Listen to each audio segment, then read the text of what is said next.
Nah kalau ada yang pakai bagaimana? Kalau nggak ketangkap aman, kalau ketangkap jadi barang buktinya polisi.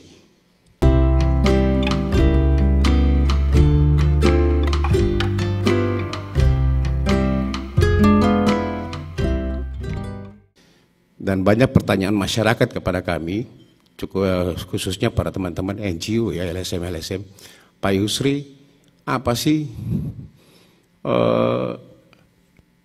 untungnya buat polisi kalau masalah, kok Pak polisi kok ngurusi masalah pajak? Pajak itu kan urusannya Dispenda, urusannya Bapenda, kok polisi sampai ngotot sekali minta BBN 2 dihilangkan.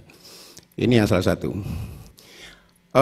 Bapak Ibu semuanya, ada satu keuntungan yang paling utama di sini.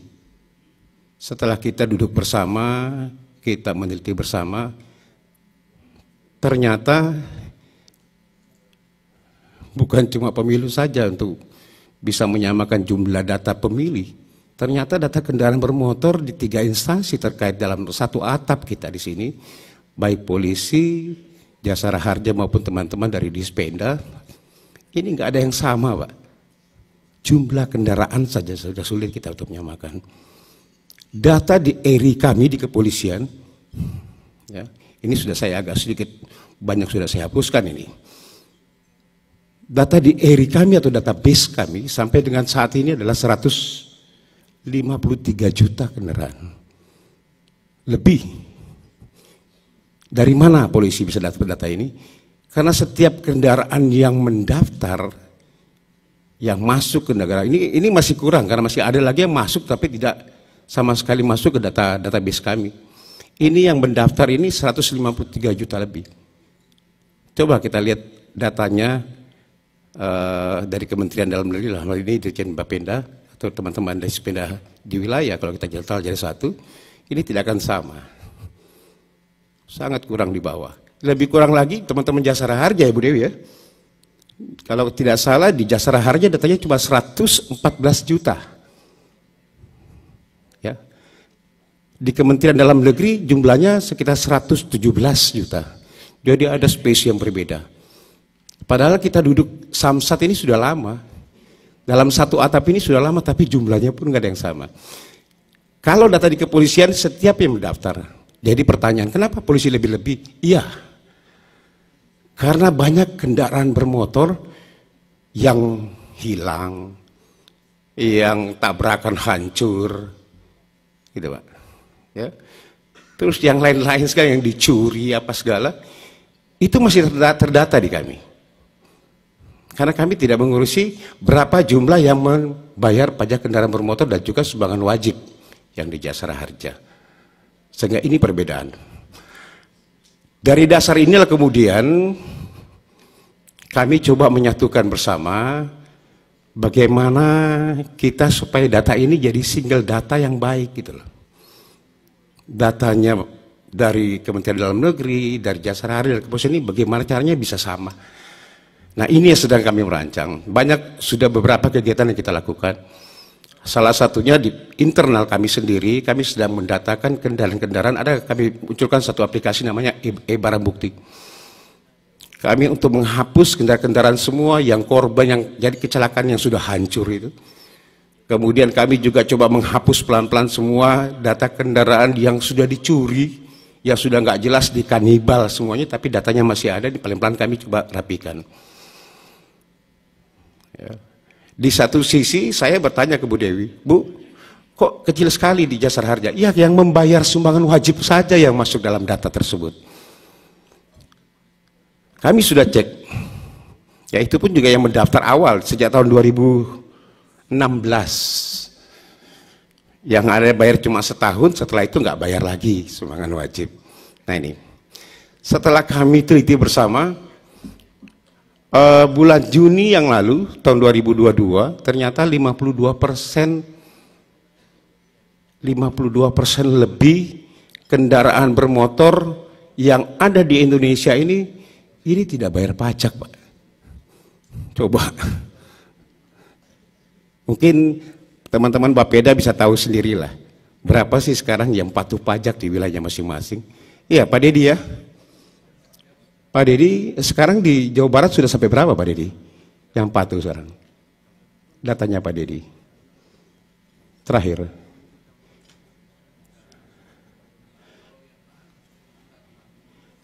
Persentase berapa dari jumlah kendaraan? Karena setahu saya tahun 2022 kami sama dengan Pak Dirjen, dengan Pak Dirut Kakor Lantas, kami coba jalan-jalan ke Jawa Barat. Di Jawa Barat itu 41% yang patuh pada saat itu ya. Sekarang sudah 48 pada saat itu. 48%, Pak. Pak Gubernur sempat kaget juga bahwa ternyata, karena kendaraan paling banyak di Indonesia itu di Jawa Barat, data kami. 48% yang patuh pajak, 52% tidak patuh pajak. Gitu. Kenapa terjadi itu? Nah ini sama-sama kita, nggak apa-apa kita sambil ini kan, mungkin bapak lebih tahu sama ibu-ibu semuanya. Di Indonesia ini masyarakat kita ini hobinya beli kendaraannya kendaraan bekas. Hobinya kendaraan bekas. Itu pertama. Yang kedua beli kendaraan baru itu hobinya adalah kendaraan yang memang pernah jualnya bagus. Saya yakin bapak juga tanya. Pasti setiap mau beli mobil, ini kalau saya beli nanti kalau saya jual masih tinggi nggak harganya? Kan gitu Pak ya? Gitu. Dan lebih banyak, makanya leasing itu banyak sekali Pak. Leasing sekali. Bahkan sekarang ini orang dengan nggak usah, terakhir saya tahu tidak pakai DP sekarang beli motor Pak. Tinggal bawa KTP, ya, bikin perjanjian langsung bisa bawa pulang motor itu. Ya. Dulu beli mobil, beli motor itu lebih murah kalau kita cash. Lebih mahal kalau kita cicil. Sekarang enggak. Kita mau cash ditolak oleh showroom. Suruh harus cicil katanya. Dengan kemudahan-kemudahan seperti ini. Nah, yang terjadi setelah kami teliti, kenapa sampai di Jawa Barat ini 52% kok nggak patuh pajak? Karena masyarakat Indonesia ini pengennya enak. Ya, Bu Dewi beli motor saya. Motor saya masih 3 tahun mati Pak, pajaknya. Pada saat mau perpanjang sama samsatnya nggak boleh, karena harus balik nama. Beli motor saya ini dibelinya cuma 2 juta lebih aja Pak, motor bekas oleh Bu Dewi. Balik namanya 1 juta Pak. Bayar pajaknya cuma 200. Mikir ya. Yang terjadi apa? Nanti aja lah. Mudah-mudahan ada kebijakan Pak Bupati kayak di Jawa Barat, kebijakannya Pak Dedi katanya ngusulin mudah-mudahan bisa ada pemutihan katanya. Yang diharapkan itu cuma pemutihan Pak, padahal itu bukan solusi terbaik. Betul Pak Dirjen ya. Jadi yang ada pemutihan, yang ramenya lagi kalau pemutihan Pak bagus sekali Pak. Kalau mau ada pemilu kada pasti pemutihannya rame Pak. Sekarang ini mau pemilu tahun 2024 pemutihan hampir semuanya bikin pemutihan kebijakan. Akhirnya apa? Karena tunggu pemutihannya tahun depan, nggak ada pemutihan, nunggak setahun. Tahun depan lagi belum ada pemutihan, nunggak lagi setahun Pak. Itulah yang saya katakan di Jawa Barat 52%. Karena biaya balik namanya atau BBN 2 mahal, sehingga tunggu untuk pemutihan. Ini yang terjadi. Itu pertama Pak. Yang kedua, kenapa kami mengusulkan progresif? Sama kita juga orang Indonesia ini setelah kami teliti juga Pak, semuanya ini susah Pak. Kalau punya duit ya beli Pak. Beli Pak kendaraan Pak, sumpah. Bahkan rumah itu isinya 4 orang, mobilnya bisa 10 Pak. Cuma sayangnya karena pengen enak, menghindar dari pajak progresif, satu namanya tetangga, satu namanya pembantu, yang lain sisanya nama PT Pak. PT bikin gampang sekali Pak. Kan gitu. Kayak kita berilustrasi dulu. Jadi pertanyaan, kok polusi ngurusin kayak gitu? Bapak-bapak, ibu-ibu sudah tahu. Sekarang sudah teknologi, kemajuan teknologi sekarang Pak. Kami Indonesia ini sangat-sangat ketinggalan jauh dengan beberapa negara di dunia ini. Contoh paling dekat Malaysia, Singapura. Bapak boleh jalan-jalan ke Singapura, pernah nggak lihat polisi lalu lintas di jalan raya Pak? Ngurusi kendaraan-kendaraan yang melanggar itu. Sangat-sangat tipis sekali, sangat-sangat sedikit Pak. Bahkan mungkin tidak ada Pak polisi yang mengatur. Di Indonesia ini kebanyakan anggota yang ngatur. Kalau di sana sudah harus ngantri. Kenapa? Karena mereka takut dengan penegakan hukum di sana menggunakan elektronik sudah.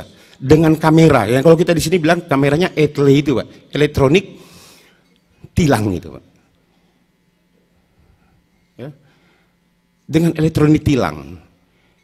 Yang terjadi karena kita punya data, polisi punya data tidak valid. Ibu Dewi beli motor saya, Ibu Dewi nggak mau balik nama. Ibu Dewi melanggar lalu lintas, yang ditilang saya, Pak. Bukan Ibu Dewi, Pak. Ibu Dewi pakai mobilnya ada 10. Takut progresif, semuanya nama PT. Yang PT gampang sekali bikinnya dengan aplikasi. Ibu Dewi melanggar, yang ditilang PT, Pak. Datang ke PT, jalan tersebut nggak ada itu kantornya. Jadi bagaimana bisa tertib kita berlalu lintas? Ini yang kami dari pihak kepolisian terus mendorong. Duduk bersama dengan Pak Dirjen, dengan Jasara Harja. Karena sama, negara harus hadir. Jasara Harja ini kasihan, masyarakat nggak mau tahu. Mudah-mudahan di sini Bapak Ibu nggak mau berurusan dengan Jasara Harja. Setiap kecelakaan lalu lintas mintanya dapat asuransi. Setelah dicek, Pak, belum ada sama sekali, mereka nggak pernah bayar asuransi sumbangan wajib itu. Tetapi karena memang diharuskan, negara harus hadir, bahkan dikasih prioritas target untuk Jasara Harja, tidak mau tahu dalam 10 jam sudah harus terbayar asuransi. 10 jam, Bu Dewi ya. Setelah dicek tabrakan semua, Pak, belum nggak bayar sumbangan wajib, tapi mintanya santunan Jasara Harja secepatnya. Nah, ini yang terus kita dorong sama-sama. Kami bersama-sama.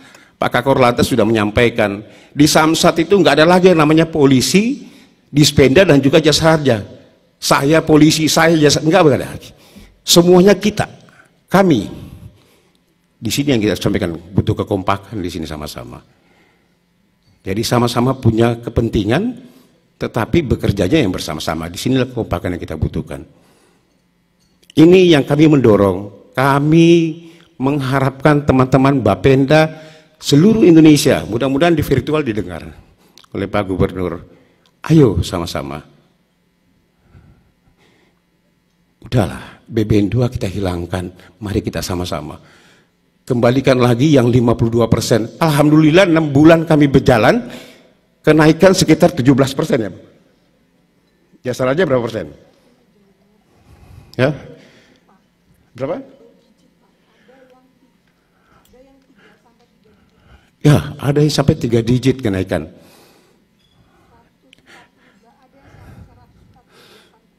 Ada yang sampai 148%, Pak. Ini kami 6 bulan roadshow.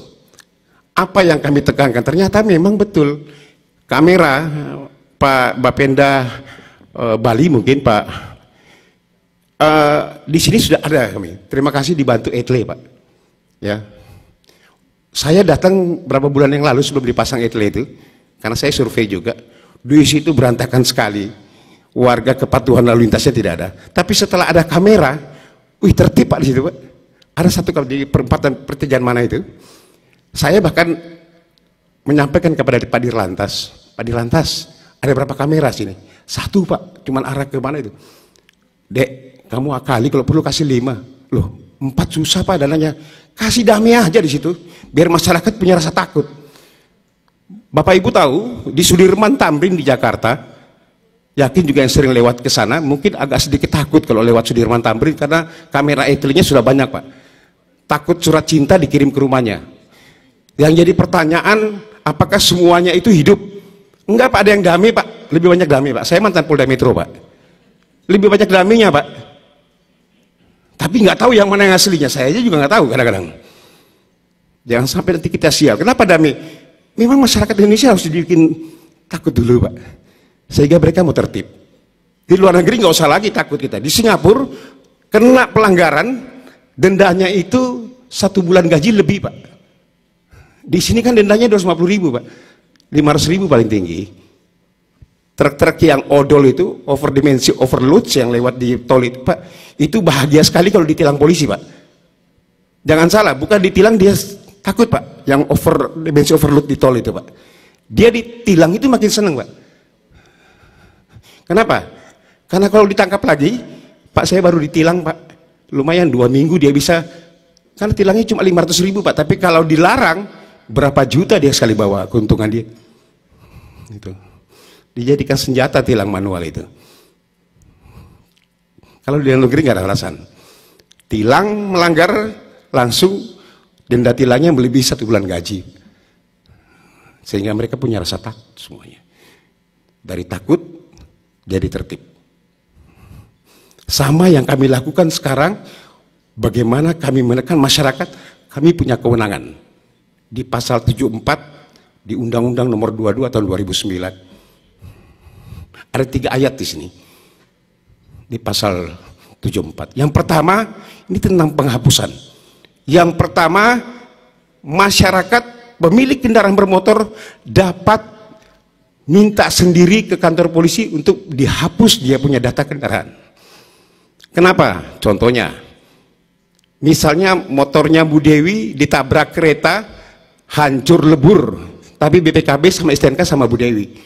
Ibu Dewi atau masyarakat tidak sadar bahwa bapak-bapak Bapenda ini masih nagih terus dia punya pajak kendaraan bermotor setiap tahun.